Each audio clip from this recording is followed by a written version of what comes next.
Hello, everyone. You're listening to In Plain Sight on revisionmedia.org. My name is Stephen Douglas Whitener. I'm the host of this show, and today's June 27th, 2019. I've been enjoying Graeme Sutherland's 21st Century Jacobite show. They were discussing, he was talking about the moment of military ramping up with the Cuban Missile Crisis, and just as seems like things are really coming to a peak right now, and just to segue into my show, that I mentioned that the Empire of Rome, before it fell, it became very decadent, and we're wondering what can we do about this? Just that we're being exploited and taken advantage of, and the wars are being pushed on us. It's a big club, and we ain't in it, so to speak. I mean, I've heard that said, and I rail against the situation in the world, and have been doing so since I became aware of the man behind the curtain, so to speak, that war is a racket, as Smedley Butler famously put it. And it's what has led many of us to become independent media journalists, to speak the truth where we can, where we're being told lies and manipulated. And some people have been actually taking this fight out to the street. My guest tonight, I will probably butcher your name, Kenny Bertholomey. Did I say that correctly, sir?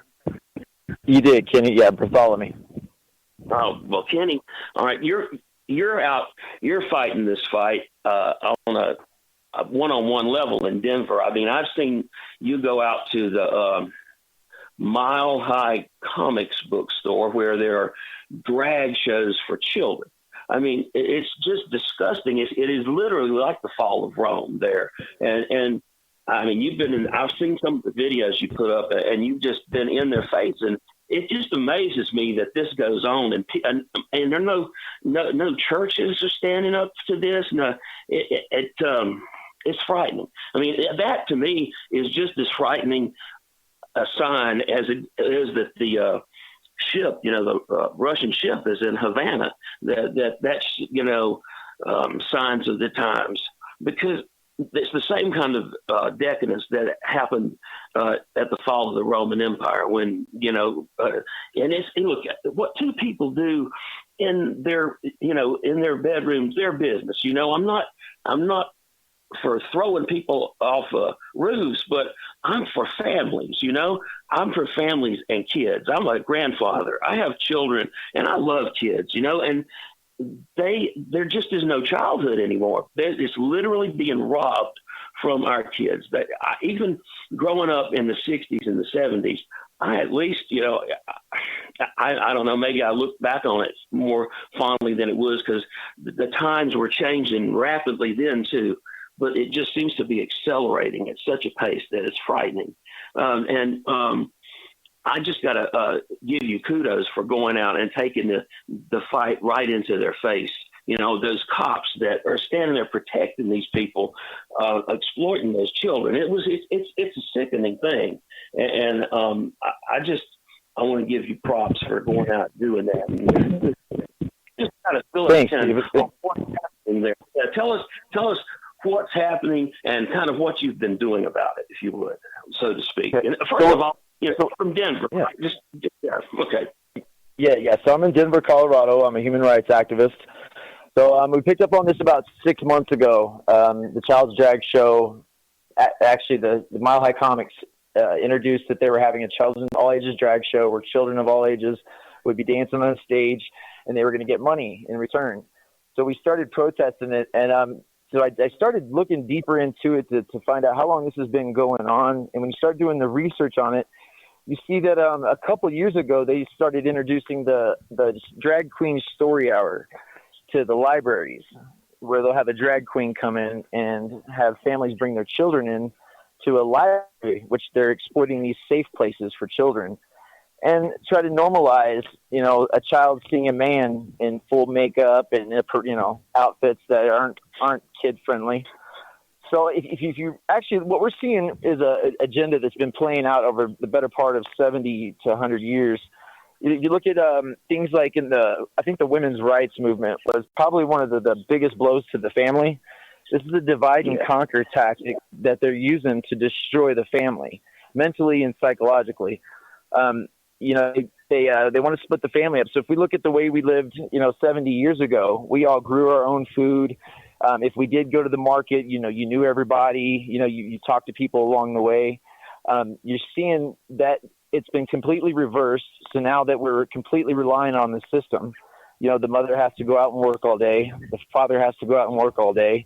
Meanwhile, the kid's left to go to a public indoctrination camp where they just shove all this crap down your child's brain. And to be honest with you, they're using the schools as a way to access the kids, whether at a young age. You look at places like California, they're introducing a new sex ed reform bill that's being funded by Planned Parenthood, of all people, where they're going to teach children as young as 5 and 6 years old things like anal stimulation, things like this. And it's, when you trace back where it's all being funded through, it's all being funded through the LGBTQ community. So if you look at so it started out with Harry Hay. Do you know who Harry Hay was? He found NAMBLA? Yes. So not only did he found NAMBLA, but he was actually one of the ones responsible for really gearing up the LGBT movement from the beginning. And he was wanting to introduce the idea of NAMBLA into the community. So if you look at Harry Hay, he was actually a Crowleyite. Him and Aleister Crowley, did things like gay porn, wrote out a bunch of different kinds of playouts with kids, really, really sick individuals. So you're looking at the funding at the beginning of this movement, it has a cultic, roots to it from the very beginning. And so you fast forward to today, so you're looking at them basically coming in and teaching your children that it's okay to do things like pick your own gender, identify as another sex that you're just biologically not. And it's doing is it's a divide and conquer tactic against the people. I agree. It's very frightening that the state that we've reached, starting about a little over 100 years ago, we got the Federal Reserve and then the First World War and then the women's movement. It just all came pretty quick, but before that, families were intact, even up until my generation. I was born in 1960. Divorce was fairly rare. I mean, in fact, black families were more likely to be intact than white families when I was born in 1960. And they have completely decimated, black community by offering to pay women if they kick daddy out of the house. And that's gotten worse. Divorce has been sold to the U.S. through Hollywood and through the movies. There were just several different movies that came out in the 50s and 60s that glamorized divorce, and it's like the sickness started in Hollywood, and then once they got it into schools, it's destroying our country. Our civilization is going to crumble if you don't have a family. The family is the basic biological unit, and if they it's like they are creating a literally Brave New World. This book that Aldous Huxley wrote about a society that had children born in incubators, and mother was a dirty word, and the children were sexualized from a very early age. And the whole society was controlled by drugs and sex, and there was allowed to be no allegiance to anything except pleasure and yourself, hedonism, and the state.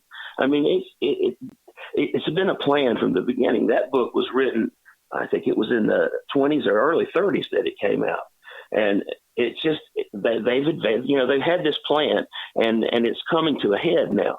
I think that Johnny mentioned on previous show that is to the point in the next decade that humans and technology are going to merge, this transhumanist moment. This is what they call the singularity, and the people behind all this really believe that they are going to become gods. They're going to join with this technology, and it's just a terrifying thing.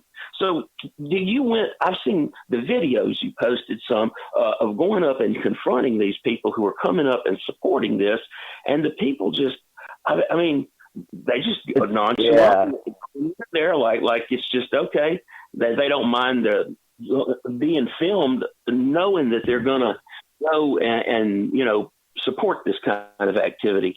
It reminds me of this movie Hostel. That was this Tarantino film. It was just a horrifying movie where people were sold to be killed and tortured inside of this facility. I mean, if you've ever seen it, and they would trick tourists. They trick tourists into becoming the victims, saying, "Would you like to go to this artwork? Do you want to go check out this great art show?"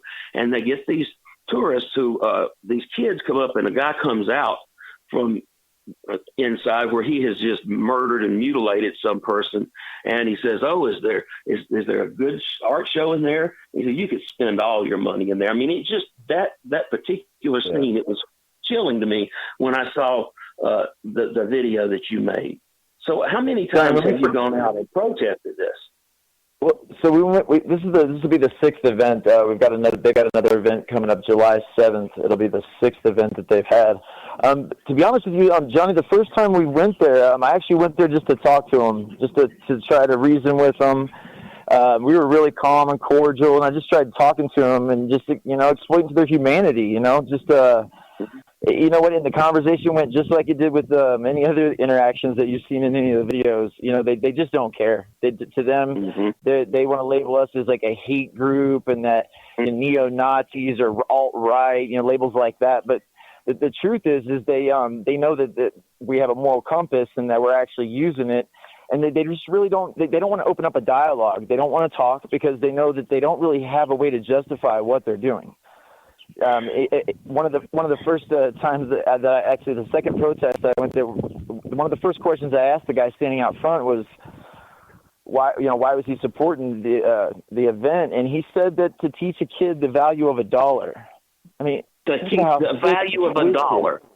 To teach a kid the value of $1. Yeah, it's demented, to be honest with you. Yeah, we need I've been trying to open up a dialogue with them, and like I said, they just don't want to talk. They don't want to have to justify what they're doing because they can't. So it just seems like so we started out like a couple guys freezing in the snow. It was back in January.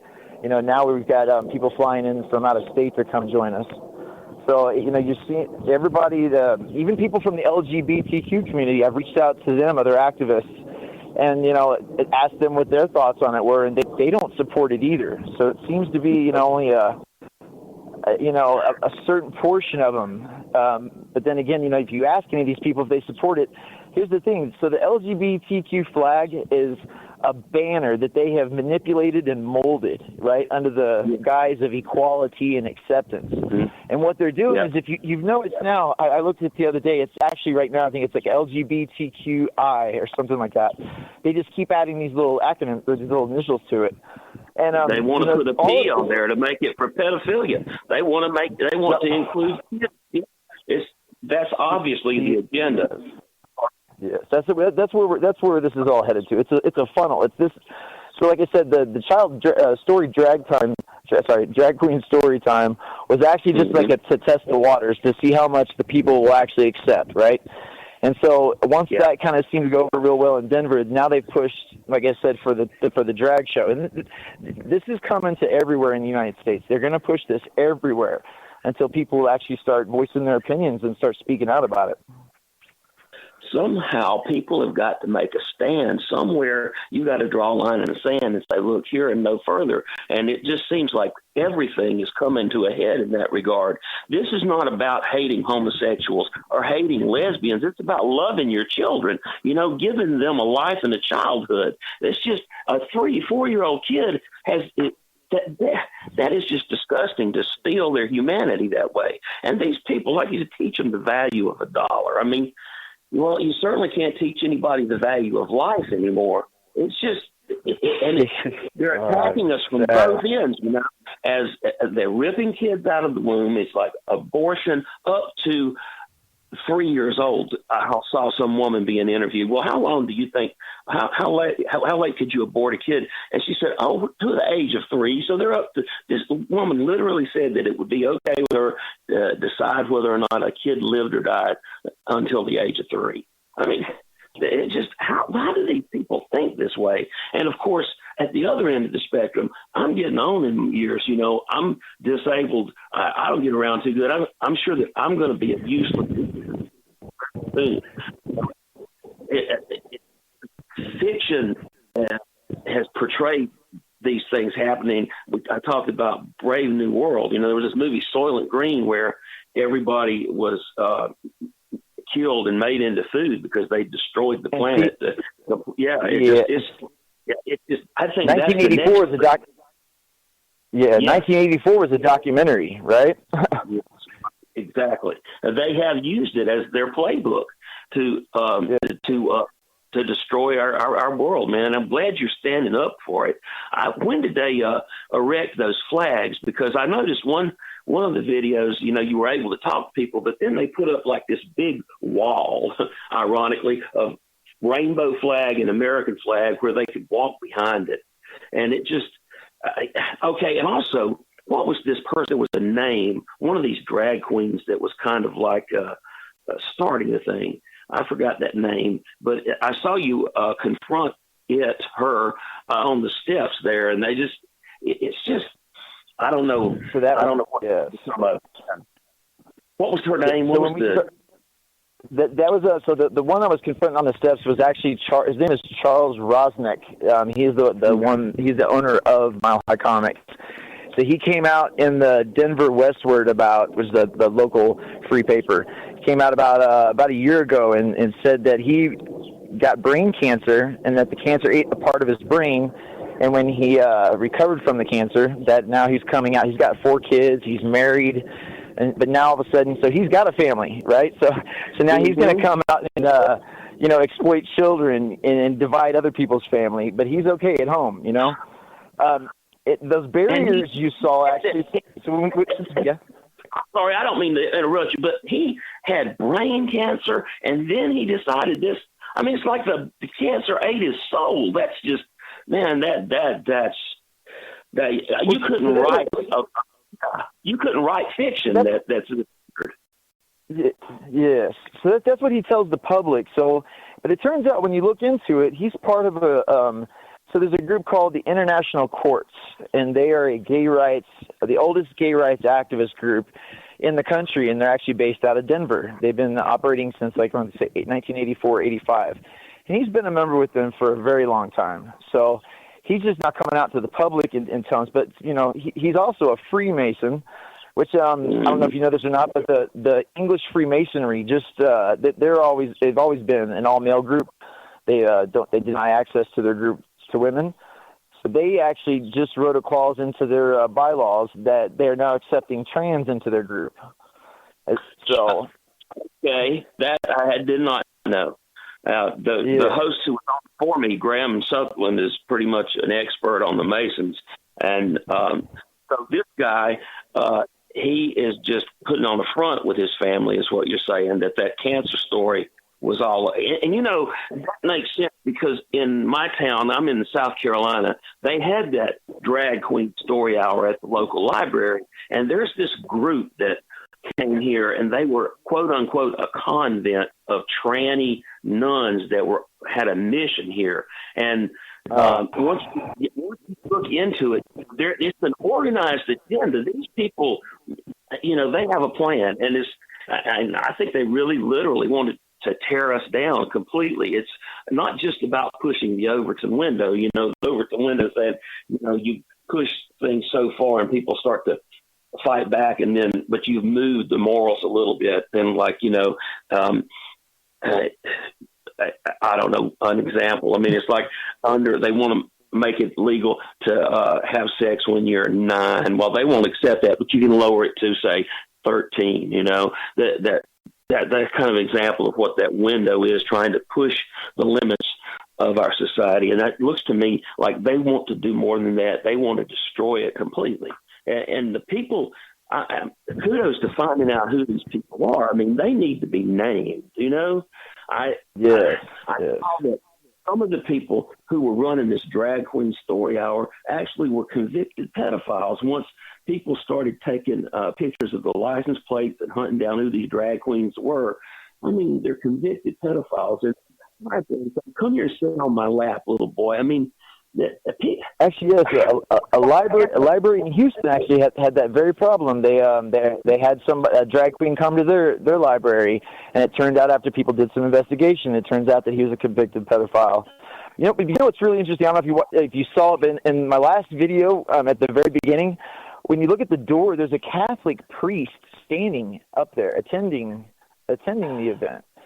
And you know, a Catholic priest, yeah, you can see it. He's full Catholic priest, and we even talked to him. Yeah, he came up and talked to us there at the end.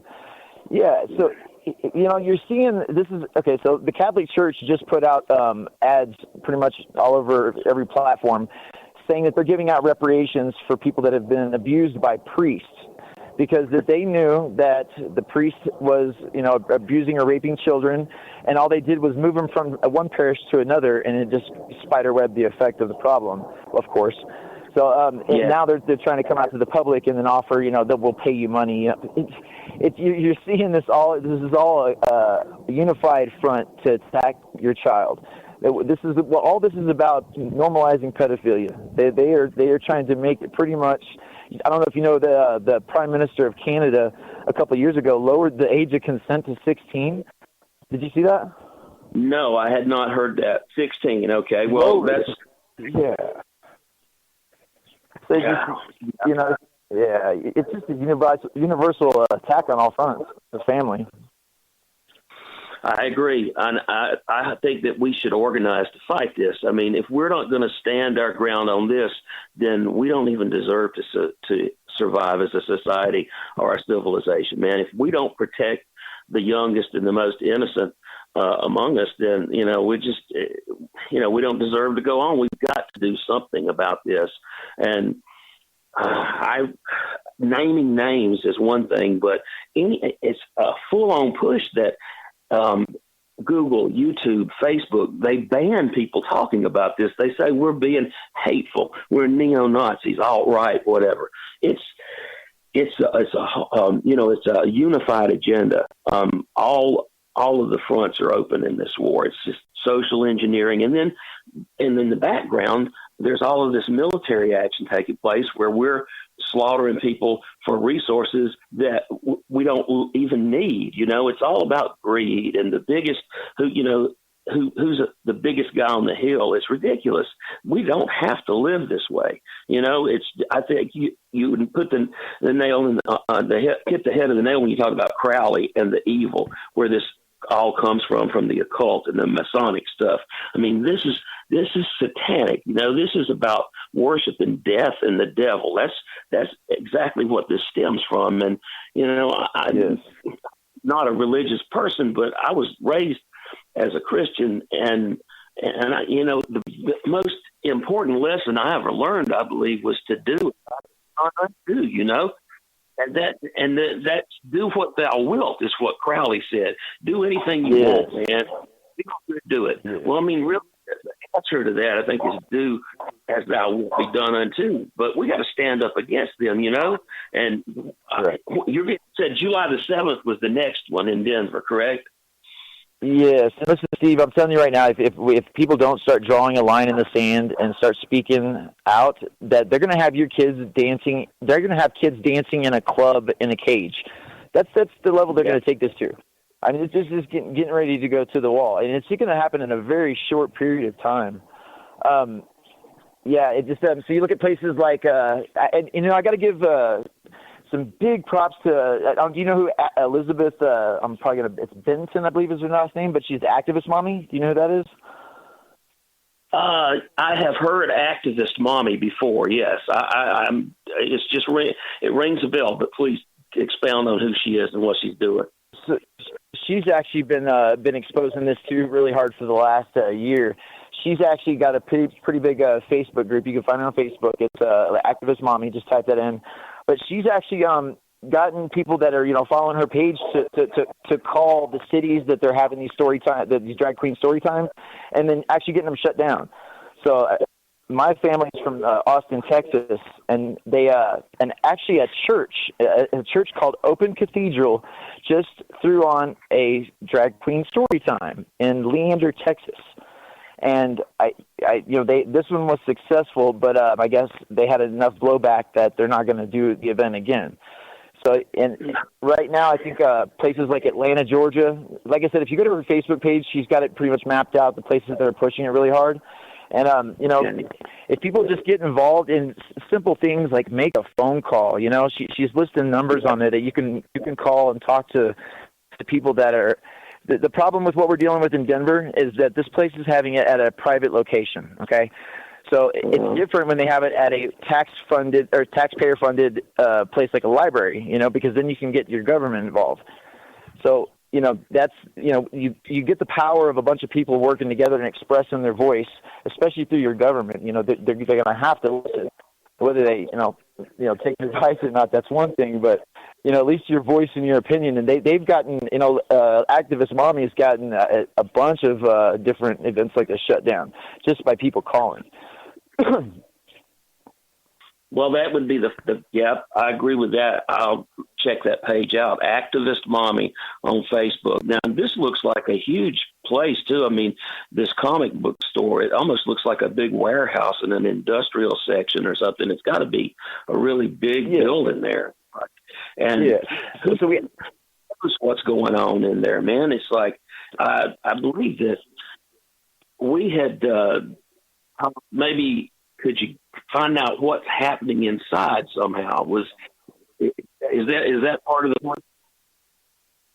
Definitely, there's every option is being explored at this point. We're looking at business license. Do they have the business license to have these kind of events after hours? Because first of all, it's a comic book store, which that by itself is really creepy. To add to the list, it's in a ran down warehouse in the back of Denver, not on a main drag or out in the open publicly. And like I was saying, it's going to come to every major city unless people, are going to start standing out against this. The churches, we're starting to reach out to them and try to get them involved. This affects all of us, and of course, some people are going to be more attuned to get involved because they're seeing it with their own eyes. But unfortunately, our society has been beaten down so much, through indoctrination and, constant programming of you can't do anything, your voice doesn't matter, So, beating that programming and understanding that your voice is the only thing that matters. Yes, I agree. We've got to do something about it. And I'm getting a little echo in there. I don't know. Sorry. Am I no, I don't know. Am I coming through? Okay. I just heard a bit of an echo. We got to stand up against this and calling people the police. If they're possible, I saw that the police were out there protecting these people. Do you know if they're being paid by Denver? I mean, are these on-duty cops? Because I've seen you confront that same cop plenty of times. Okay, yeah. Are you getting feedback still? Yeah, I got a little bit of an echo coming through, but not. Yeah, that's okay. That sounds better. Yeah, that's much better now. So, no, I take it back. I guess that I'm getting a delay. I hear myself. I don't know. Maybe let's try it again. There. Okay. I don't hear it now. Yeah. Okay. Sorry about that. Yeah. So back to the police. These two cops. And are they being paid? Do you know if they're on duty guarding this thing? I mean, that's just I know it's appalling to turn on a video like that and to see this happening in front of your face. These are off-duty cops. They are actually part of the Fraternal Order of the Police. So, from my understanding, we're still trying to do more research on it. I believe that the office that they're assigned to has a posting of off-duty jobs that they can basically take. And so that they kind of rent their cops that are off duty out to the public. So these guys are getting paid from the establishment. They're not getting paid, they're not on the clock, and they're not getting paid by the people. So they're privately funded, but at the same time, they're wearing their gun and their badge with the representation of our criminal justice system. So that's horrifying. It reminds me of the privatization of the prisons. I was discussing that earlier with my stepdaughter. She had said, showing me a news article where a girl was charged with second-degree murder, and her bond was $50,000. But someone who was charged with manufacturing and distribution of meth, and who was only really guilty of the possession, their bond was $150,000. So things are so distorted. And I was reading that the gangs literally run the prisons in Mississippi earlier. It like you said, it's like a long-term plan, 70 to 100 years that they have been trying to destroy. And I mean, Western Christian civilization, Western European civilization, they really want to tear that down, and I don't know why. I guess because it has a moral compass, and they are like the opposite. They're evil, but I mean, it probably is just that simple. What you're talking about is basically the simple concept of control. I mean, this is about control of the human experience through all aspects. They are basically attacking, every part of our lives. How do you control a population, right? You got to keep that population divided. The last thing you want is for that population to unite and form a unified front against these banks, against these corrupt corporations and the corrupt government, right? So it's a devised. Okay, so they just disrupting the population by introducing different aspects of the TV. First, the TV is one of the greatest weapons that's ever been formed against our people. It tells you your thoughts and your visions without you being able to create your own. And then you take it to aspects to where your child is in school and they think they're learning from an authoritative figure. But really, it turns out that when you get out of school and you start learning about the real world, that everything you pretty much learned in school was a lie. It's all bullshit. I agree. So, and go back to earlier what I was saying about the women's rights movement. Like I said, there was never. Anytime your government does something under the guise where you think they care about you, trust me, they don't. It's an agenda. They did that to split the family up. So like I said, you've got the mother at work. You've got the father at work. Mm-hmm. The family's not spending time together anymore, and the newer minds, the fresher minds, are easier to control. And one generation, you will lose a nation with one generation. If they can wipe out one generation, then we're done. I mean, I get some hope when young guys like you were out fighting for this. There was a guy that I interviewed on here who said if he had kids that he would want to, be in a community where he controlled everything. I mean, some people are awake to this and really don't want the society to crumble around them. But I mean, if we don't, I don't know, man, if we don't stand up against it, they're not going to be any places left for us to go hide, any place for us to have a compound of our own. And it's just with the 5G and the constant surveillance and no place is private, nothing is private that you do. It's terrifying. Only hope I would see with that could be used against them, because just like you said, that was a Catholic priest there. I mean, the surveillance technology is exposing everybody. So maybe that may be why they're trying to normalize pedophilia so much, because we're going to find out what they've been doing all this time. So, they're afraid that we're going to find out all of these evil things they've been doing. And so they want to normalize it, say you're hateful if you go against it. Yeah, yes. One of the only, to be honest with you, we've had many discussions about this, and one of the things that you can definitely guarantee is the only way to fight the system is fighting the system with the system. If you look at groups like Anonymous, they've been fighting this battle for a very long time online, and it's just in the past few years really becoming a physical experience. Operation Death Eaters has been out for over 2 years now, and that's targeted specifically at pedophiles. But the pedophiles are actually learning how to adapt to these attacks, and they're blending in way better than pretty much anticipated. So now they've used this blanket of the LGBTQ community as like a shield, and if you attack them, if you say anything against them, it's going to come off as hate to everybody else, because that's the way that the population has been programmed to perceive. But really, they're trying to push the agenda that love is love. And no, that's not really what they mean. What they really mean is, I want to fiddle your kid. You might as well. Love has no age. That's what they want to really say. So that's this whole guys. Yeah, they want an excuse to have sex with your children, literally, and to cover up the crimes they've been committing for all these years, to normalize it. That's what's going on. And you're going to go back July the 7th, and Activist Mommy has a list of places where we can call. And I think that anybody that runs one of these I remember when they did it here, there were competing protesters. There were people out there, don't spread hate, that, like love has no, I don't know how they put it. I don't think they put love has no age, but it was some kind of just distorted view that if we didn't want these drag queens touching our toddlers, then we were hateful and bad. It's like you said, I don't see how you can defend that. If you confront them, there's just no excuse for that. It's obvious that your intent is evil. You're not trying to make people more accepting or loving toward each other. You're trying to destroy the family, sexualize children.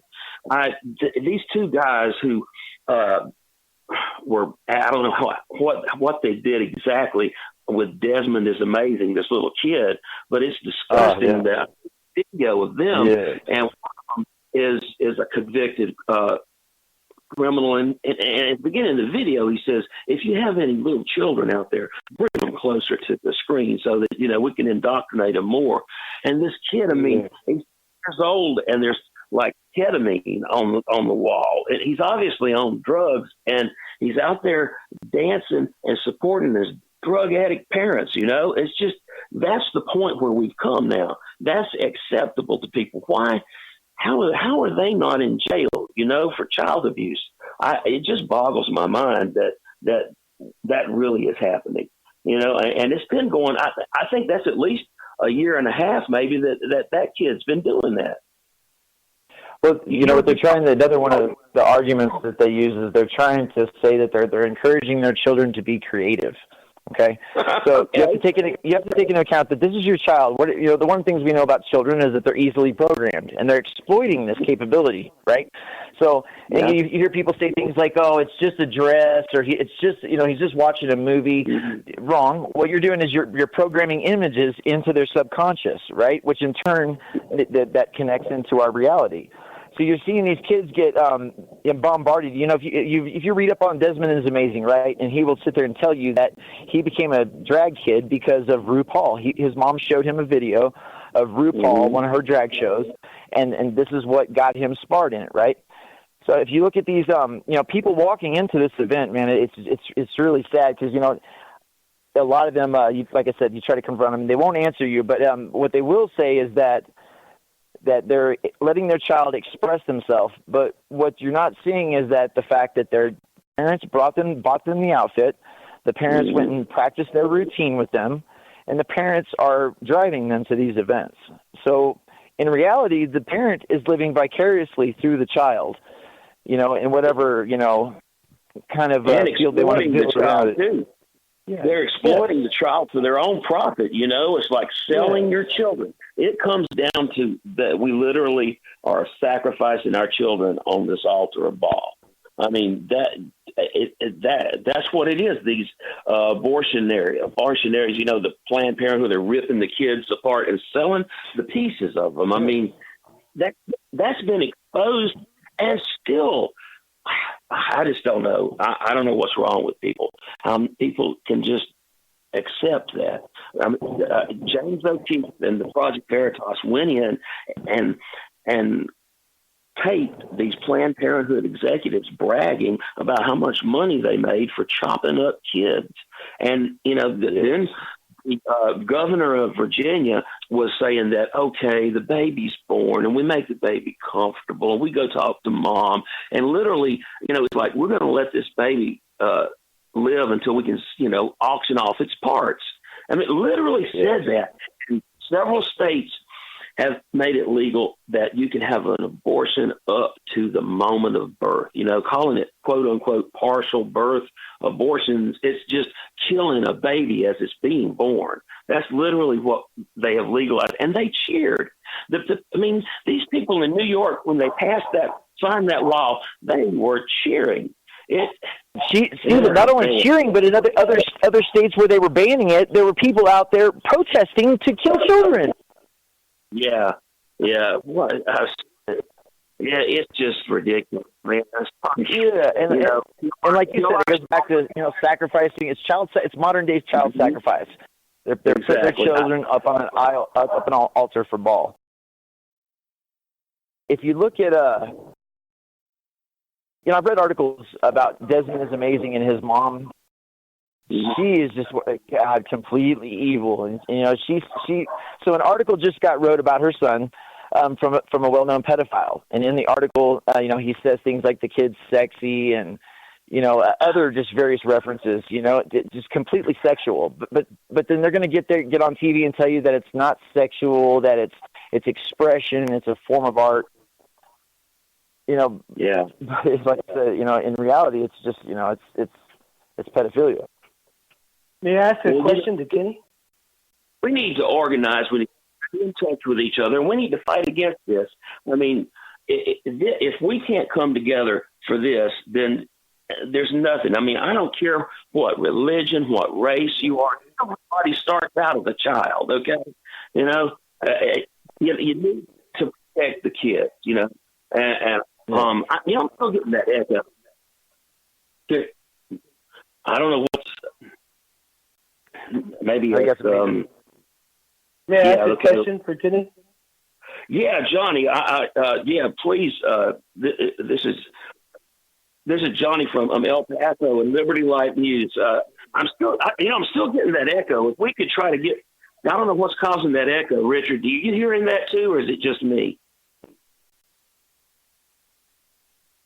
I'm getting it. Okay. Go ahead, Johnny. I'm sorry. Maybe someone has their background speakers too loud. If they're not using headphones, please turn it as low as possible in the background. Any of you folks. Gotcha. Okay. What were you saying? It's not me, but I don't have them. I've got it on the speaker here. But yeah, go ahead, Johnny. I'm sorry. I didn't mean to do that. I'm catching an echo. You had a question, please. Hey, Kenny, so you were talking about the schools and the indoctrination process of all this. You brought up Desmond right now. Do you see that this might be a psyop where they're trying to have these organizations, these groups, these teachers, these unions to exploit these children, and then they glamorize little children like the Desmond child you were speaking of? I guess what I'm trying to ask you is, do you think that they're trying to do this on purpose because they want the government to raise the kids to be raised by the government, the schooling system, because a parent doesn't have any moral right. They need help. I even believe Hillary Clinton said it takes a village to raise the next future or the next youth. So they already have this idea that the government's role is to be the parent of a sort. They've been trying to roll this out for like 2 years. I don't know if you've seen some of those videos of these politicians. What do you take from that? Do you think they're trying to have the government or the schooling system be the parent? It seems like they're doing it on purpose, really. Yeah. So blatantly.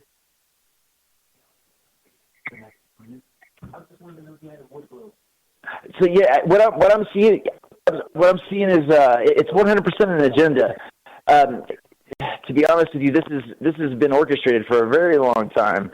And what this does, it's separating the. So I saw an article, one of the interviews that Desmond gave recently, and he said that if your parents don't support your drag lifestyle, get new parents. If your friends don't support your drag lifestyle, get new friends. This is encouraging the child to be completely independent from the system, from the family system, and rely completely on the government. Do what thou wilt. That's what that boils down to. Yes. Yes. Yeah. Yes. Yeah, they're almost making the children pacifist. What's parents that? as well. I said they're making the parents and the children pacifist, and it started with the education system prior. Yes. Still, when we were going through the education system, most people are already in the zone. They just do their job. They don't ask questions. They come home, watch TV, even watch some of these shows with little kids prancing around. It's even on national TV, as you mentioned. I think that's the first time I heard about the activist mommy was she was reviewing shows for kids, maybe talking about the sexual content that was in or how bad a show was for your children to watch. I believe that's the first time that I ever remembered hearing about her. And there are some sick shows on Netflix now. There's this Sabrina the Teenage Witch is literally Satanism. I mean, it's yes. Satan and Lilith in it. It's pure celebration of Satan. They've been targeting your kids for a while. If you look at what Disney's been doing with their pornographic images, they've been putting in children's cartoons for years. They've been doing that for a while. Just to show you how much of an agenda this is. So I know you guys recently saw the vaccine exemptions trying to be taken away for religious reasons in some of the states. Yes, in New York. Yes. Yeah. So a few months ago there was a big push for this in Colorado also. So it drew a bunch of protesters. It drew a lot of heat. I think 500 or 600 people ended up showing up at the Capitol building the day of the vote. But at 2 days later, pretty much at the same time, they were pushing legislature through for this new sex education program, where they're teaching children, about anal sex and all these different things about sex that they, of course, shouldn't be allowed to do. But nobody was paying attention. Everybody was focused on the vaccine. They're worried about getting, fighting that. And I definitely don't want them to do the vaccines either, but that's. I don't know how to wake people up to this if they don't, if they're not paying attention. We need to confront people somehow. I don't know. It's going on. On one level under the radar, where it's in a private place like this, and you exposed it. But I don't really think they want it to be under the radar. I think they want to stir us up. No, This goes back to what you were talking about earlier. This is truth in plain sight. It's predictive programming. So they're going to show you all these images. If you turn on Netflix right now, click on any show, they're going to show you, two guys hooking up or two girls hooking up. Mm-hmm. Absolutely. It's Nickelodeon even of programming. Yeah. Yeah. Even I remember the first time there was a gay couple was like in the 70s. There was one gay character on the TV show Soap, which was like a little comedy, and Billy Crystal played a gay person. That was the first time I remember it being celebrated like that. But now, it's being pushed down our throat to where normal family life is taboo. You can't find a show that shows, just a normal family, especially a white traditional. Exactly. That's not allowed. It's got to either be interracial or two guys. Or I'm surprised they don't have. In fact, they have had shows of polygamist, families, my sister wives or something. It's just anything goes, and I don't know, man. The best thing I think to do is to live a traditional life. Stand up. Yes. That's being counterculture now. I'm sorry, fellas. I keep getting this echo. I hear myself coming back. Mine's muted, so. Okay, let me see here. I don't know what I don't know. I could try my Bluetooth, but let me see. I've turned that down. Okay, I don't know. Okay, it's better now. I don't know what. And see what you're talking about ties into identity politics. It's getting a Yes. population to conform to a certain identity. You know, you talk to people about this all the time, and they're going to ask you. They're going to say, "Oh, you're supporting Democrats or you're supporting Republicans if you take a stance on anything." But what people don't understand is that you don't have to pick a side. You don't even have to play the game of politics.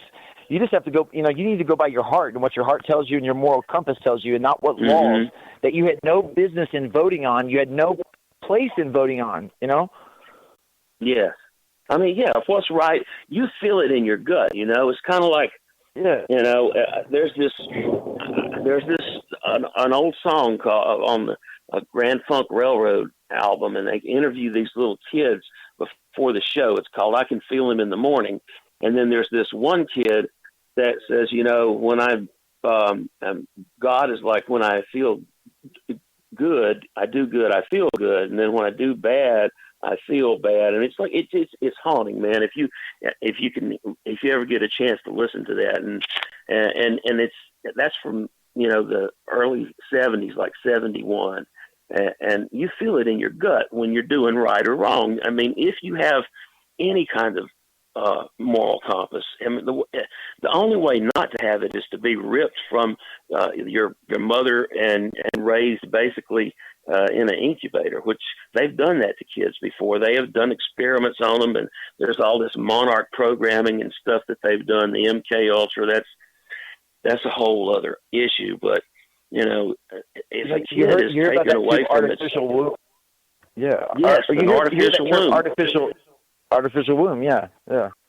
It just that's what they're pretty much creating with the government's reliance about how they're trying to protect kids, and everything they do is disguised as they're doing it for the betterment of the people. But just you look at things like with the Iran, them claiming attacks on U.S. warships. Nobody in the public buying any of this. This is another manufacturing the war. Yes. And that's what they're doing with this movement. They're just manufacturing a certain mind frame that a child should grow up in. That basically the child knows more than the parents do. Yeah, and children are pretty smart, and they mimic things too, but they don't have the self-control. Some things that your mind is still plastic. It can be molded, and so they want to get kids as early as possible and turn them into little automatons to be good little consumer units. And they don't want anyone to have any loyalty or faith to anything except themselves and spending money, being a resource. It goes to the time when the personnel department changed its name to human resources, and we became resources, and they've been expending us just like a resource ever since. That's back to late 60s, early 70s. That's when that changed. And it's a scary time, man, because things are coming to such a peak right now with the transhumanist agenda. It's like people would say, they'll never put a chip in me, this mark of the beast. They're not going to do that to me. I'll die first. But I'm walking around. I'm talking on my chip right now. I'm talking on it. I pay for it. I bought it. I pay for it to be maintained, to listen to me, to program me, and the only thing is I'm holding it in my hand. Exactly. Yeah. I'm holding it in my hand is the only thing, they won't ever have to put it under our skin. I think eventually it'll just recognize us, that they want to put these portals, Facebook quote unquote portal in your home, which is like an interface. It's just a screen that will eventually be like a holodeck, I suppose. So you never leave the house. And it'll become mandatory to have one of these in your home. It's just a literal prison planet that they're building with that mirror, that black mirror that's right there in front of us. Yeah. And I think it's coming a lot faster than we realize.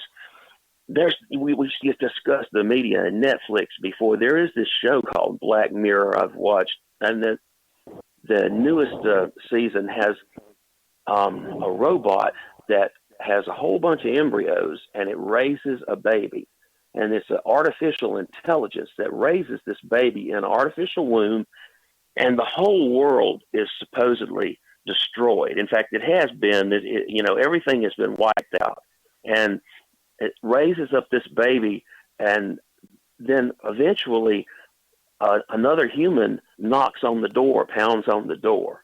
It's I forgot the name of which episode that is, but it's terrifying because it's literally what could happen, that this artificial intelligence is raising embryos, and there's nothing else left on the planet except all these embryos in there, and the computer is trying to create the perfect human. It's trying to mold us into a good person, basically, and because we wiped out everything, we were warlike and we were evil, So this AI is raising the babies, trying to create a new race of people so that they can perfect us into humanity, make us good because we were so bad, and it's pretty stark. That just that's what we're seeing.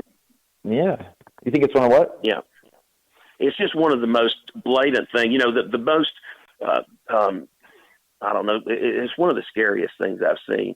They predicted the social credit score on that TV show. They called it Nosedive, where everybody had to get a certain ranking on your social media, and everybody, when you interacted with somebody, they gave you likes or points or whatever, and if you went below a certain threshold, then you had no life at all. And that's already being done in China and other countries. Not just a credit rating for whether you're dependable enough to pay your bills or not, whether people should give you a loan, but whether you are worthy enough to travel, to buy and sell, to ride the train or whatever. Just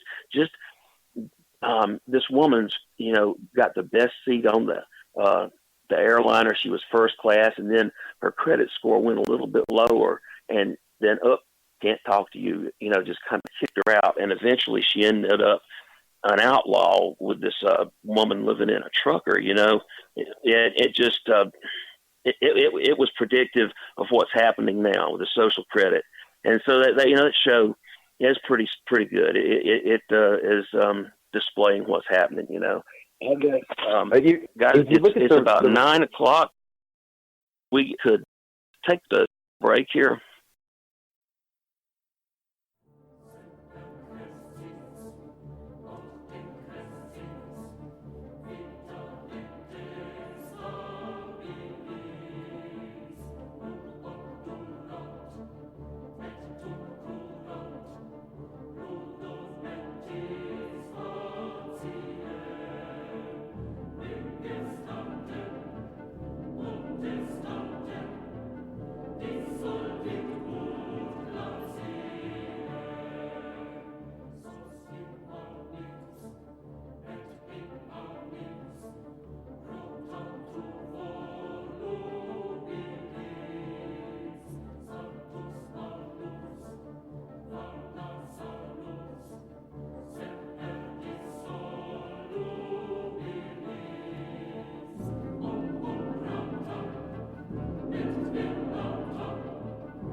everyone. Welcome back to In Plain Sight on revisionmedia.org.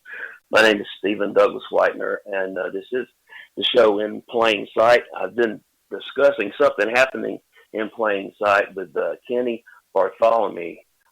He's been protesting outside of all ages drag shows in Denver, Colorado. And, you know, I noticed on one of those videos, or well, several of them, there's this guy standing out there in a kilt.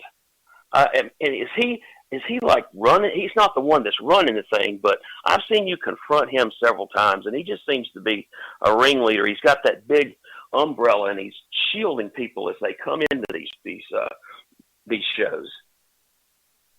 He's like the right hand man to the place. He's the manager of the place, basically. Yeah. He's been there from the beginning. Yeah. He is a LGBTQ activist and fully involved in the community. Well, yeah, I bring him up. I mean, because Graeme, are you still on? Have you been listening? I know you've been listening. Have you seen these videos that Kenny's made of these? We're discussing at the end of your show how the end of the Roman Empire, everything just descended into complete homosexuality everywhere. And you were saying how it's everywhere over there. You turn on the radio, it's just all LGBTQ being rammed down your throat. Yes, I did say that, Stephen, particularly on the BBC. And remember, it was a it was a BBC who protected the infamous Jimmy Savile. They knew he was abusing kids. Johnny Rotten of the Sex Pistols was on a chat show, and he actually said, live on TV, that Jimmy Savile is a paedophile. He's abusing kids, not one or two kids, but hundreds of kids. He's also procuring kids for the rich and famous. He's a total nonce, and the BBC are doing nothing about it. And he got really, he was getting quite angry. I think he swore a couple of times as well. And then he got banned from the BBC. But of course, I had heard about that. Yeah, I do remember hearing about that. I don't think I've ever seen that video of him doing that, but they shut anybody down who tries to expose it. I know that there's all this evil that happens out on the island of Jersey too. They had found all these dead kids in a, I guess it's like an orphanage, And oh man, there's a statue of Lucifer in this pond, and then it's blatantly evil out there. The farther up you go in the banking world, apparently, the more prevalent it is to abuse kids. Now, I think it's like once you join the mob, you got to commit a crime, so they have something to hold over your head always. But it just seems like that's how it's been worked for centuries. Yeah, but what they do, Stephen, is they actually set you up. They give you drugs. They give you drugs to make you feel horny, and then they put sexualized kids that have been monarch mind controlled. They put kids out to touch you up and stuff, Yeah. That's what they do, and then they film you. That's exactly what they do. They've been doing that to control people for quite a while. But what do you think about this, where they're bringing it out mainstream now? It's like they're trying to flip, bring it out into make it mainstream and normal in society. Yes. I mean, it's a frightening time. It is a frightening time. I'll be honest with you, though. The first time I ever heard about Pizzagate, I thought it was complete and utter bullshit. It sounded too far-fetched. You just can't conceive of the government that people vote for and people cheer on in these suit and ties could be responsible for, committing these heinous acts, against small children. But, the deeper you dig inside these whatever you want to call them, coven of people, it's 100% that nobody's lying to you. Nobody's exaggerating anything. In fact, it's far worse than most people, I think, really realize. Yep. Think about this. If they're pushing pedophilia in your face, what are they doing behind closed doors that you're not seeing, Yeah, good point. I agree. Absolutely. Yeah. And I think maybe Pizzagate was a bit of a red herring, because they got this guy who was out of work actor to go up there and supposedly shoot the place up, and so that they could get everybody to focus on Pizzagate, to quit looking at what's really going on, things that could be proven, like the pedophilia in Omaha, Nebraska back in the 80s. There was a documentary made about that where they would procure kids for congressmen and people very high up in the government, and that came out, but it was suppressed. Nobody talked about it, and now it's come full circle. Yeah. And it was along about the time of what they referred to as the Satanic Panic back Yes. where Satanism was. Yeah, Stephen. This is a tactic that they use. They make it sound so far-fetched and unbelievable that like, you know, there's no way in your mind that you could even process how this could be happening, you know, let alone you voting for the very people that are doing this. And the thing about Pizzagate, that it blamed like the Democrats. You know, notice how it focused on like Hillary Clinton and John Podesta. yeah. I think that one thing that a lot of other people don't take into consideration, this is not just the Democrats, and this is not just the left that's doing this. This is all politicians. Yeah, it's almost a rite of passage for these people to get put into these positions. You know, if you look at the documents that are coming out on Epstein Island, you know, with Jeffrey Epstein having Bill Clinton put his name down on flight registries, you know, blatantly, without even trying to use an alias or hide it, you know. 26 times. They think they're above the law. They think, you know, they feel that way, or else they wouldn't put their name out there like that. But, you know, people hear this and they just dismiss it because it's blamed on a certain side of politics. But in the actual real world, this is all of the elite. Yeah, I agree. Yeah, listen. That's. Yeah, I was gonna. Well, you spoke earlier about Pizzagate. I was going to say something about that's not commonly known. That out of work actor that went and shot the place up. It was a really interesting story because they had already made a little program of Jeffrey Alfantis, or whatever his name is, Alfantis, the owner of Comet Pizza. They'd already made a little video of him, showing how traumatized he was by the whole event. You know, this madman came into my pizza place and, you know, started shooting the place up and everything. And they'd made this whole dramatic little clip, and it was actually released. It actually slipped out. It actually popped out into the public domain before it actually happened. That happens a lot of times when some event happens, and you'll see that, you know, that they tweeted about it or it was in the news before it happened. It obviously looked like a completely manufactured event to me too. I mean, we were talking. Richard had James Fesker on last night talking about Sandy Hook and the false flags that have been perpetrated on us. It's just, it's disgusting. Once you start looking behind that curtain, I mean, it's hard. You can't unsee it. I don't blame people for trying to shut it out. You know, it just, everything falls apart. Once you tug on that little thread, then everything just falls apart. And we realize that we're living in a prison planet and being ruled by Satanists. I mean, it just, it sounds far-fetched, but it's ridiculous. It just, I don't know. I get overwhelmed by it sometimes. I've really got to hand it to you to try and stand up against this, Kenny, in Denver. I mean, and it's the reason I'm doing this myself. I just got to speak out against it. I started out trying to expose that company Aquatech I was working for that was dumping hazardous waste, and they attacked, you know, they attacked me with hydrogen chloride gas, and they got away with it. You know, they acted with impunity, and I realized then that, you know, that this is just, well, kind of like Harlan said, there's a big club, and I ain't in it. That I didn't matter. That law didn't matter. That they could get away with murder, basically, to get away with anything they wanted. I went to the DHEC, which is like a local state Department of Health and Environmental Control, and the EPA and the media, and then they ended up having fires and explosions, and eventually were turned into a Superfund site, and nobody was prosecuted. And this happened from between 1990 to 1991, and I became very, I just was devastated by that. I mean, I already used drugs. I became a total drug addict. My life went completely down the tubes, and I just, I'm an easy target. If anybody wanted to come after me, to say that my voice doesn't matter, well, yeah, they can come after me.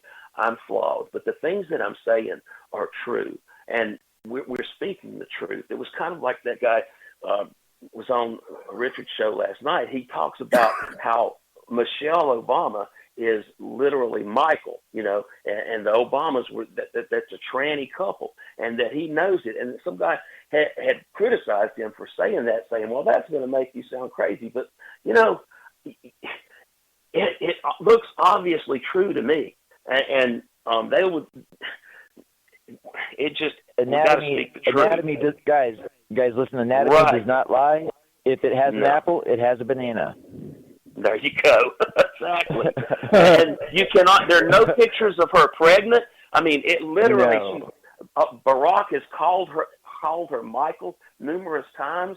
I mean, they pulled that off in front of us, and yes, and people didn't even question it. Yes.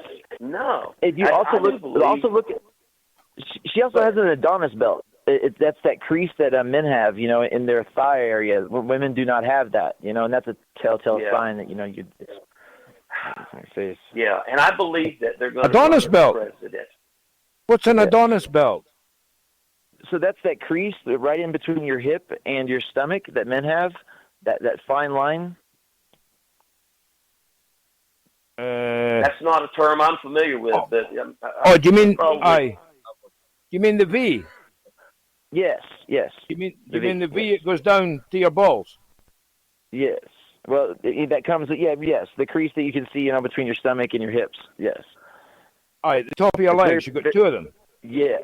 It's very predominant in males, and then it's non-existent in females. All right, we're talking about the crease at the top of your legs. Yes. No, at the hip, right 6 inches under your belly button to the left. Your obliques. Oh, okay. Right. Your oblique abdominals, all right. Yeah, well, those children their real parents have been exposed. They're from Morocco, I believe. Malik and I forgot the other one's name. But it's just it's indicative of how evil our rulers are, and Trump, at least, he seemed to be pro-America, and he seemed to be an alternative. It gave me some hope that people wanted someone to stand up for them, that we were not completely beaten down when they went for Trump. But that's, if he's not controlled or bought out, I don't know. He definitely doesn't seem to be completely in control. I would say that it's hopeful that they didn't respond and attack Iran, but they're pumping it up constantly. He did attack Syria.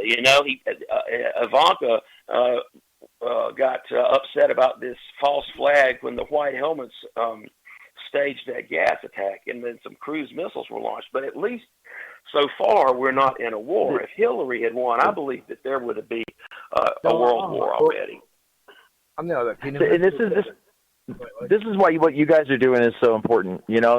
Like Johnny, Steve, both you guys. And I was listening to Graham's show earlier. Graham, some of the things you were saying was just brilliant. And it's tying all these lies together so that you can see the bigger picture. That they didn't just lie to you about some things; they've lied to you about everything. And then with the programming that we have this savior mentality that a lot of the population is actually sitting around waiting on somebody to come save them, whether it be physically, spiritually, Yes. That's one of the most dangerous tools used against us. We have to understand that nobody is coming to save us. Nobody. We have to be the ones that are going to stand up and speak out about this. Just like you guys, sacrifice your time to sit here and teach people and talk to people. Yep. That's a great point. No one is coming to save us. We have got to do this ourselves, and we got to organize together. We've got to wake other people up too. I've heard the tactic of putting up flyers. around where the 5G poles are. Put up a bunch of flyers around your town, and then call the media and say, hey, somebody's putting up all these flyers, and then bring attention to what, well, these drag shows would be one thing, the 5G, fluoride in the water. I hate that there's fluoride in the water. I just wish we could get that out, all these wars, they're just so unnecessary. I mean, the suppressed technology that people could have, Tesla technology, the water motors that Graeme was talking about earlier, that we wouldn't have to be fighting over all this oil. It's just all a matter of, like you said, control. Yeah, go ahead, please. Yeah. Let me ask you guys this. It's something I'm learning that I try to implicate into what we're doing. Is we want to reach out and touch and wake as many people up as possible.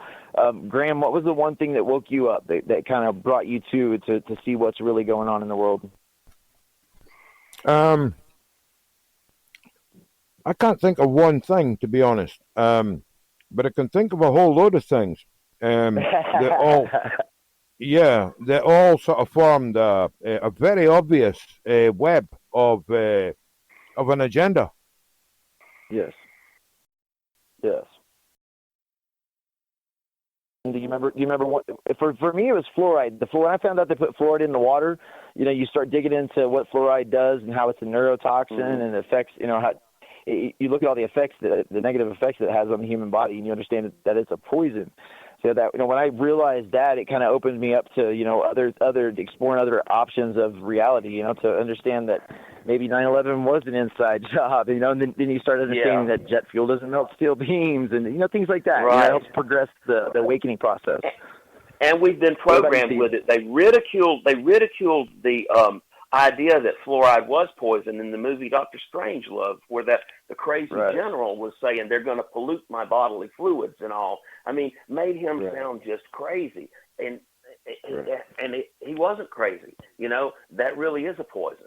That just like the title of this show, they're doing this in plain sight, and we're participating in it. It's terrifying. And I don't know. I mean, I am going to die with my boots on. I want to die trying. I tried and failed when it came to that chemical company that I worked for, and then I was deep down in a pit. But I've kind of I had this epiphany that I got to do whatever I can. When Richard came and asked me to be on his show a couple of years ago, and it has evolved into this, and this is just the beginning. I know eventually we probably are starting to get noticed now, because last night there was some interference with the signal from the guest. It was just, and it wasn't like tonight with a feedback. This was intentional, and they don't want this to get out, and they especially don't want people to organize and to unify the way that the Yellow Vest movement did in France. That same kind of thing is going to happen here if we're going to change things. If we are going to get our civilization back, we're going to have to stand up and fight. We're going to have to do it by treating each other the way we would want to be treated. And these people, I mean, it's easy to hate these people. It's easy to just say, well, to divide people when you see them, like, oh, you're fooled. You don't know what you're talking about. To divide people into two different groups. Like you said, splitting is something that borderline personalities do. And it's kind of like, as a society, we have a borderline personality disorder, that we split people into good and bad, all black and white, good and evil. And these people, if they just knew, they probably wouldn't go along with this. I mean, there are a few people who are sociopathic that maybe, between 1 and 10% of the people, they have no empathy. They consider you nothing but a bicycle as a tool to use for their own ends. But most people have empathy, and if you can just wake them up to what's happening, then they'll say, oh, you mean that the towers didn't just fall, or, that a plane didn't hit, that we don't really have a war on terror, that it's a war on us using terror. There's not a war on drugs. There's a war on us using drugs. It's everything that has been declared as a war since World War II has just been fake. It's like even poverty or cancer or illiteracy, that they're really wars used against the people to to take our rights, to exploit us, and just use whatever the little phrase is. And once you see that, you can't unsee it. But we need people in power to wake up and see it. One thing that's given me a little more hope recently is that Project Veritas has had people come out from Google and expose what's going on, and Facebook, and to talk about how things are programmed and the way that people are shadow banned and the truth is censored. The power that those people have is just incredible. They plan to steal the 2020 election. I mean, I don't think that they anticipated Trump could win this one. And a part of me is just like you. I don't think that there are really any political solutions, that we're going to have to fix this ourselves, that there's not a savior coming to save us, but that maybe it's a sign that they aren't as in control as they think they are, that their agenda keeps getting pushed back a little farther, that they wanted to have the one world government by the year 2000. I have seen, I don't know if it's, Veritas that it's really true, but that some high-level Masons were complaining that they hadn't gotten their war started back around 2001. They thought that they would have had everything tied up, by the end, that they would have, been in complete control. But the agenda keeps getting delayed. If we can keep delaying it enough, then, the technology is available that we don't have to fight these wars. We don't have to live in fear and greed, that we can have a sustainable future for us and our kids. Well, I think that what they really want is immortality. They want to become gods. They think they can join with this technology and then that they will be immortal. They'll upload themselves to the AI and then they'll be the god. I believe these people literally believe that. And that's the level of evil that we're fighting. And I don't know that you can reach anybody like that, but if enough people wake up to that and fight against it in their daily lives, I think that it has an effect. And I don't want to try to sound like some evangelist preacher that, we're going to have to pray this problem away, but it's more like our spirit, how we treat each other. It resonates, okay? I mean, it literally resonates with the people around us. I notice it myself, that if I am out in public and, I'm kind of in pain or I'm not feeling good, then it seems like people catch that from me, and the opposite is true too.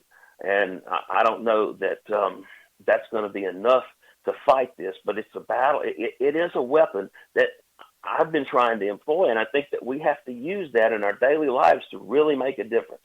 And I noticed, like you had come up to these people and tried to reason with them. You tried to say, how is this okay for you to do this to your child? And they don't really have an answer, but maybe you planted a seed and, they'll start to think about that.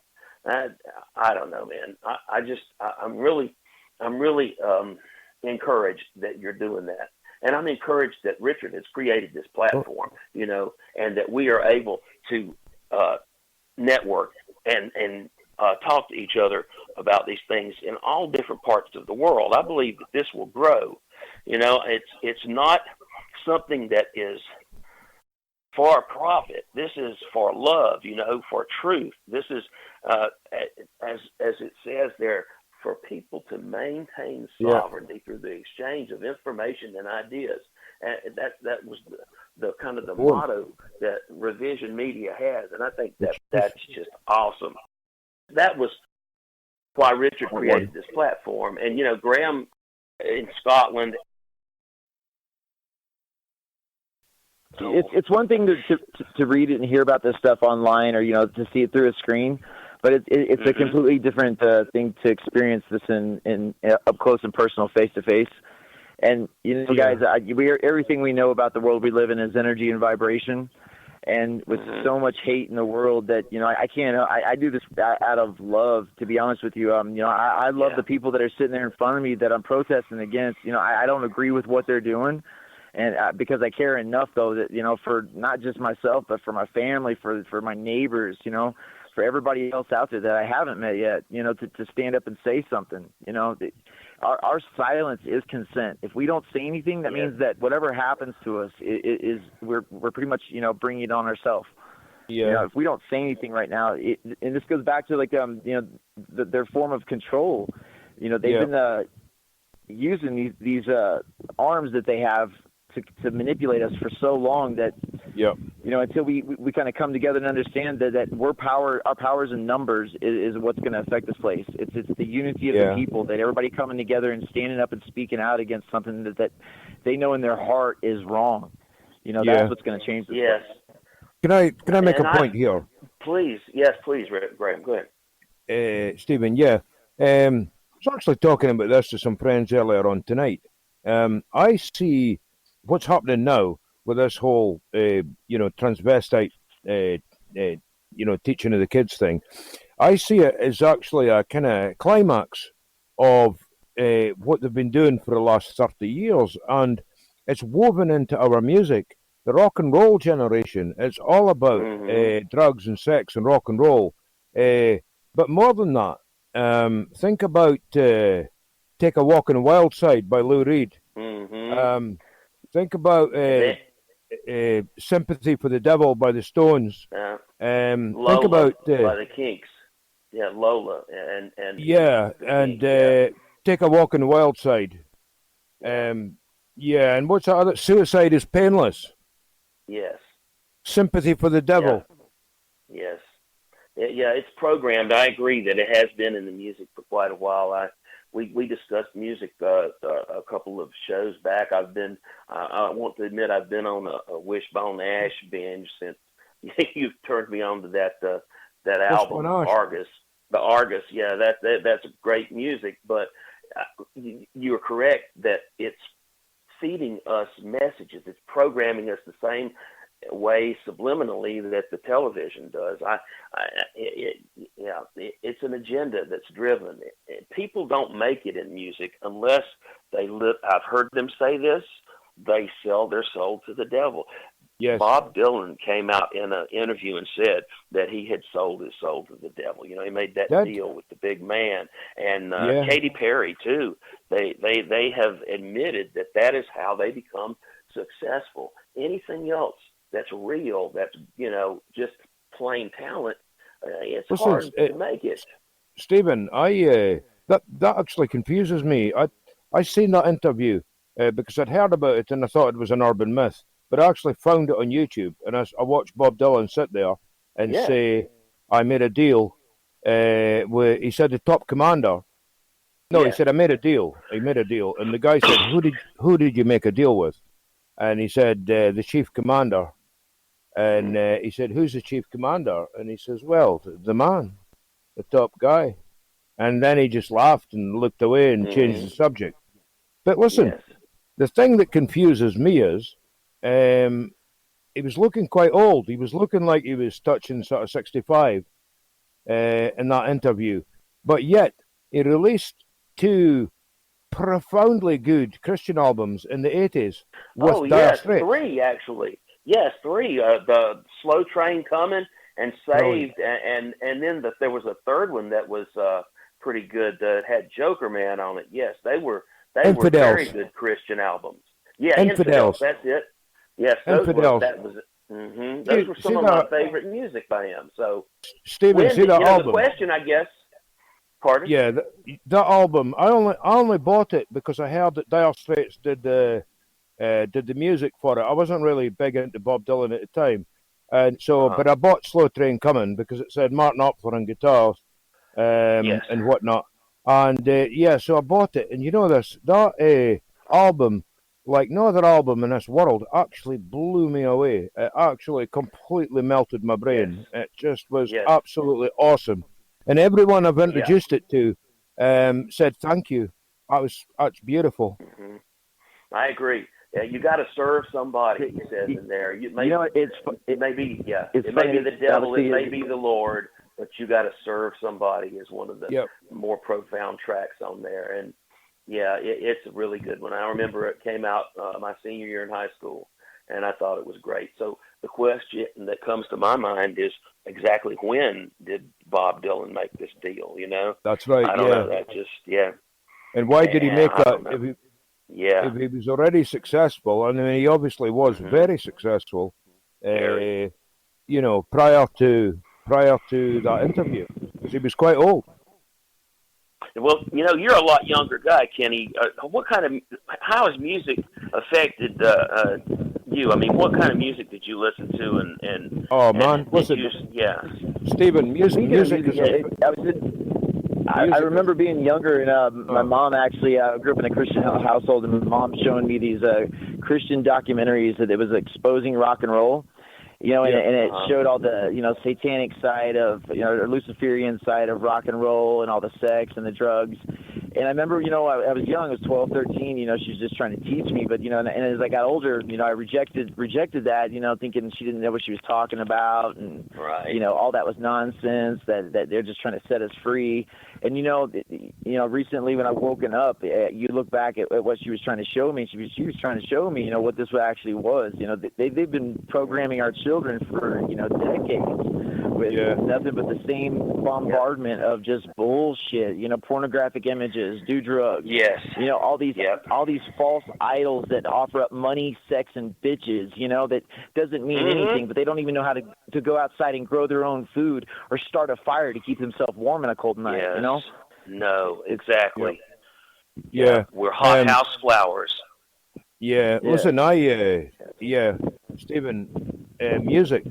I mean, I was like heavily into music from like 13, and I had an older brother. He was 5 years older than me, and he started taking home. I mean, my only exposure to music, apart from like school singing and school stuff, was my dad's generation of music, which was like Jim Reeves and all that kind of stuff. And he had a bit of classical. Strauss, he had some Strauss waltz albums, I remember. But people didn't have music collections back then. I think my dad had about maybe 7 or 8 vinyl albums and an old record player, you know. So apart from the radio, that was my only exposure to music. But when I was about 13, my brother would have been about 17, and he started bringing home stuff like the Rolling Stones, Black Sabbath, I try to remember who else, but that kind of stuff. Cat Stevens. Anyway, when I listened to that Stones album, Sticky Fingers, it completely blew me away. I mean, it was like a religious experience. I just thought the music was just the whole vibe, the sound, the just the style of the music blew me away. And I listened to every single word religiously, and I made up my mind as a 13-year-old. Because of the song Sister Morphine, I made up my mind as a 13-year-old I was going to take cocaine when I was older, as soon as I got the chance. And it was because of that actual song, Sister Morphine, because he spoke about sweet cousin cocaine, laid its cool hand in my head. So I just decided as a 13-year-old I was going to try coke. And I mean, I had no access to drugs whatsoever until I was in my 30s. Well, you know, pop culture planted that in my mind, too. There was this book that was called Go Ask Alice, which was a kind of a takeoff of the song Jefferson Airplane had called White Rabbit, where they say, go ask Alice how she felt when she was 10 feet tall. And they wrote a book about this young girl, Alice, who went into the drug world. And it just kind of glamorized it, and it was supposedly meant to scare kids away from using drugs, but it intrigued me as well. And it planted the seed in my mind. And then once I realized, I can take this substance, and then I don't have to feel that way anymore. I know these things, but I can just forget about them, or I can. It's very seductive. And once I had the same experience as Graeme actually did. I was listening to Jimi Hendrix for a long time and completely got absorbed in wanting to try heroin, things like that. You know, those music like that is specifically designed and targeted at the subconscious. I agree. Yeah, it's a struggle to stay clean, but man, go ahead. Yeah. Go ahead. Well, it's a struggle to stay clean, but man, God willing, in August it'll be 4 years that I'll be clean. And Nice, 5 years ago, I had planned on killing myself. I literally had it planned out because every month I would be going to the pain doctor. Okay, and then I did okay as far as not abusing myself. I mean, I'm disabled. I do have a great deal of pain, but until my father died, then I would take his direct. But after that, I would eat that whole bottle of pills in a week, and then I would go through the most horrendous withdrawals. So I would then I'd go out looking for something else in the street, and take the edge off. And then, I mean, and I don't know if you've ever experienced it, but it is pure hell to go through opiate withdrawal. It's any withdrawal. It's the worst thing. I wouldn't wish it upon my worst enemy. No. Yeah. And I had come to the conclusion, my mom had broken her leg 3 places, and she was in rehab, and I felt like I was just worthless.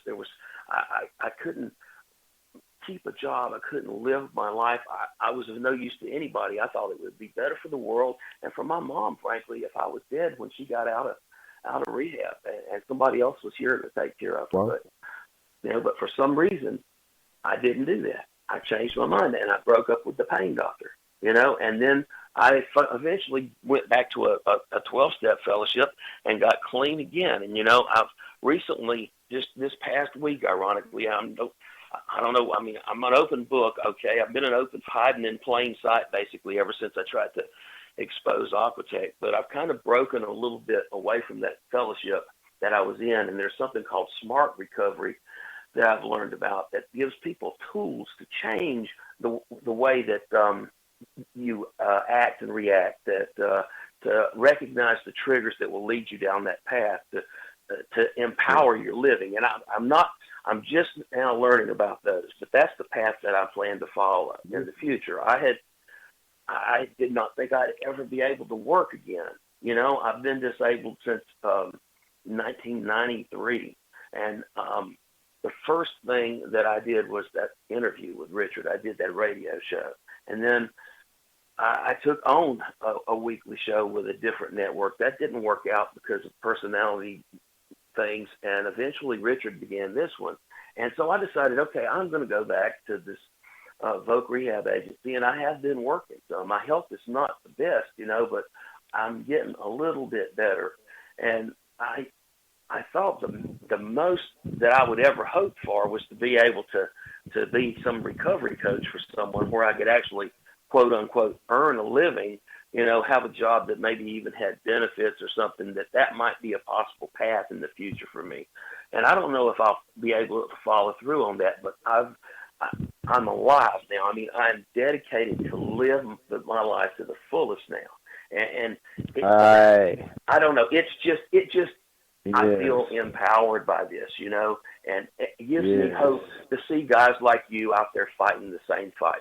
And I have a lot in common there with Graeme. We had, same generation in the music, and the fact that we've been awake to this bullshit theater, this man behind the curtain for so long, and that we have all gone down that same rabbit hole. We may not agree on every little detail, but I believe that we are the ones who really want to live. We want to live our life until we die. And it seems like the other part, or a major part of society and civilization, they are just going to die a little bit for every day they live. And it's a big difference. And I want those people who are dying for a little more every day to say, hey, wake up and live, okay? This is a wonderful world. You can, you don't have to do these things you're doing. We don't have to treat each other like trash. Don't treat yourself like trash. You're an amazing human being, a soul. You're a person that has value, and recognize that you have value and others do.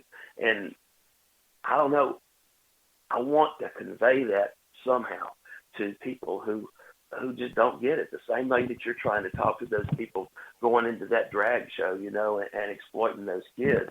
I am dedicated to doing that now. I mean, it has become my driving force to live, and I'm going to do it as best I can until the day I die. And frankly, it's largely thanks to Richard for reaching out to me and giving me that opportunity to tell the story about Aquatech, and then to be able to have a show weekly to try to, rant or to tell the truth or wake people up and to network. Yes, Graeme, please. Go ahead. Yeah, I was just going to say a kind of similar thing happened to me. I was never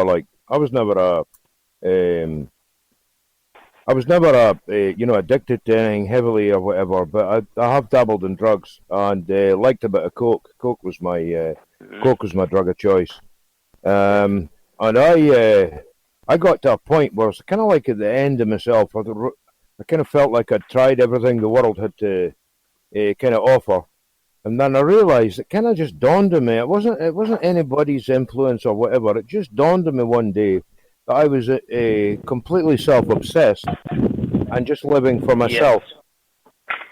And it was kind of that, without realising it, I switched from service to self to service to others.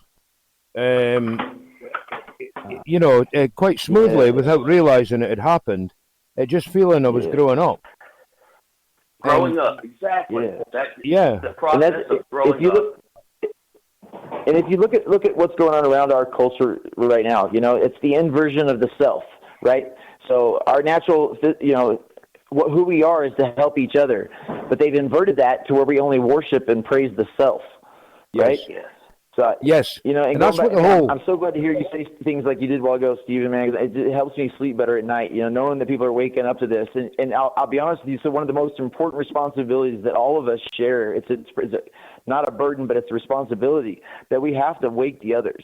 We have to share. What we've learned with everybody else. We don't really get a day off. The system doesn't take a day off, so we can't. You know what it is as well. It's a realization that all the things you thought were important, previously, striving for a better car, striving for a better holiday, striving for a better job, striving for a nicer house.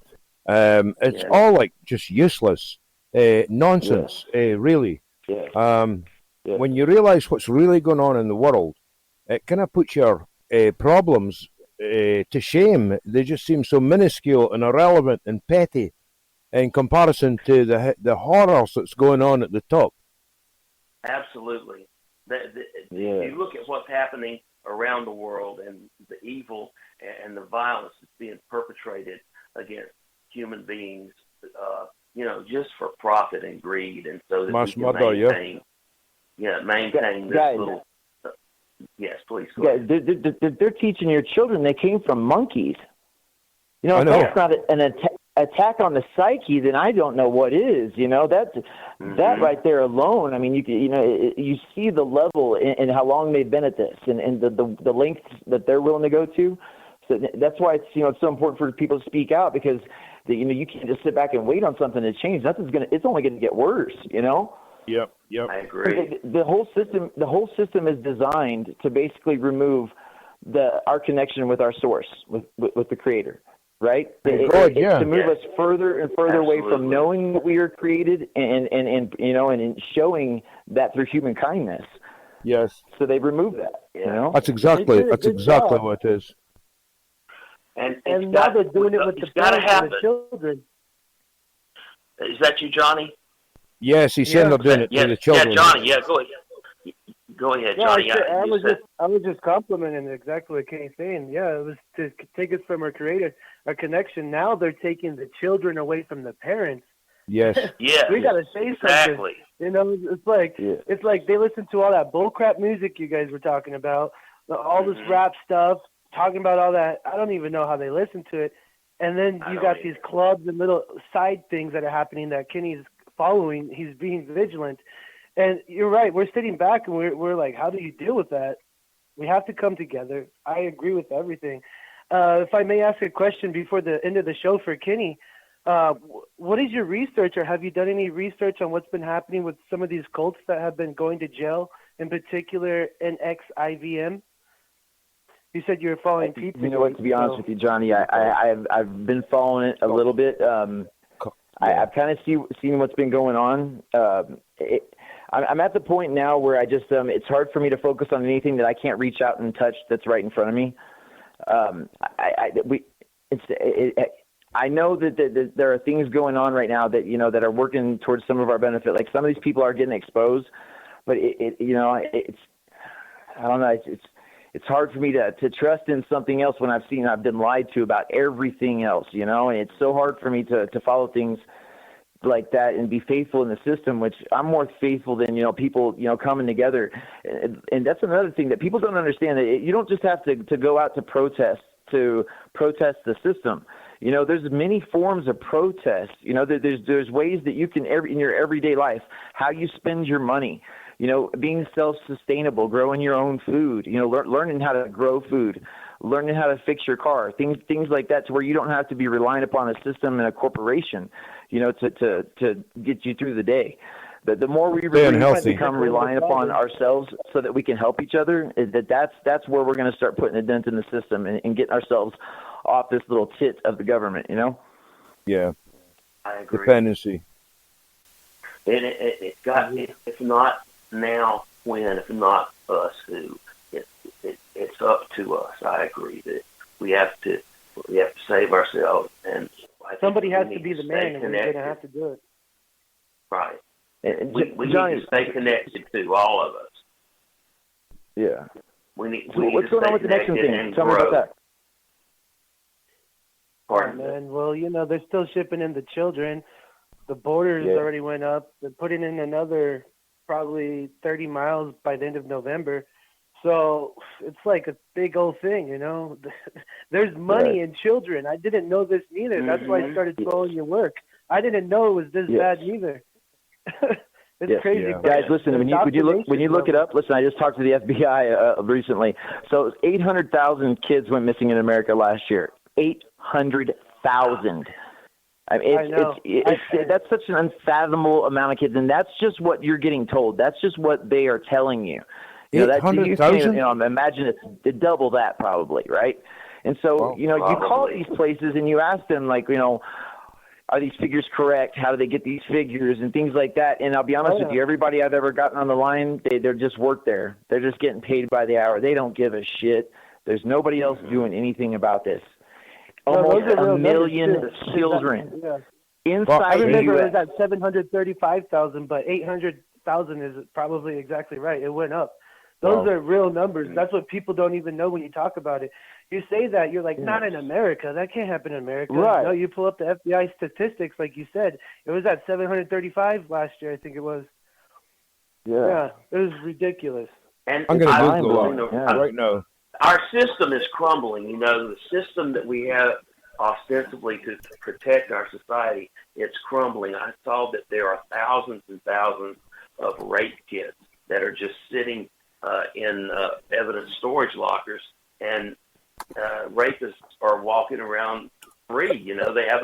They can't prosecute them because they haven't run the rape kit through the lab, and thousands of these just in my state, and it's saddening.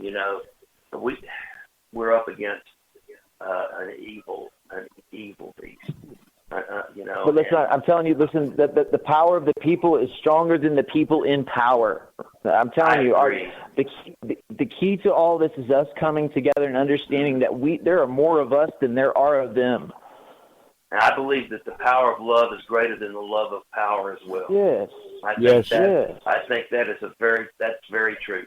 I believe that in my heart, and that was kind of the epiphany I had when I decided to continue my life and not end. That maybe I did matter, and I don't know if I make any difference, but I do my best every day, and I'm going to continue to do so. And I am honored to fight alongside you guys against this evil. And I want to thank you all. Thank you very much, Kenny. I hope that you'll join me again, and that we can maybe even make this a regular thing and get some more support. Could you tell people how they could support you in what you're doing, how they can get in touch with you, or whatever, and follow what you're doing? Give us a place to contact you or to follow your work. Thank you. Yes, so you can find me on Facebook, Instagram, or Twitter. That's Kenny Bertholomey. And we're not taking donations. This is something we're doing all by the kindness of our heart, that we care about, So we don't, the money's not an issue. It's more or less we need people. We need people to come together. For all the people that are in the military, for all the people that are, that work in the hospital industries, for all the policemen that are listening to this, we need you to stand up for what's right. So it's not going to change until we all come together. It's not about the money for us. It's not about supporting us that way. Carry on the fight. Help us fight this thief. We stab it with our steely knives, but we just can't kill the thief. Can't kill the thief. Yeah, and that's what we need. It's guys like you that are taking the time out of your day to give people like me a platform, and so it's all of us working together that's actually going to change this place.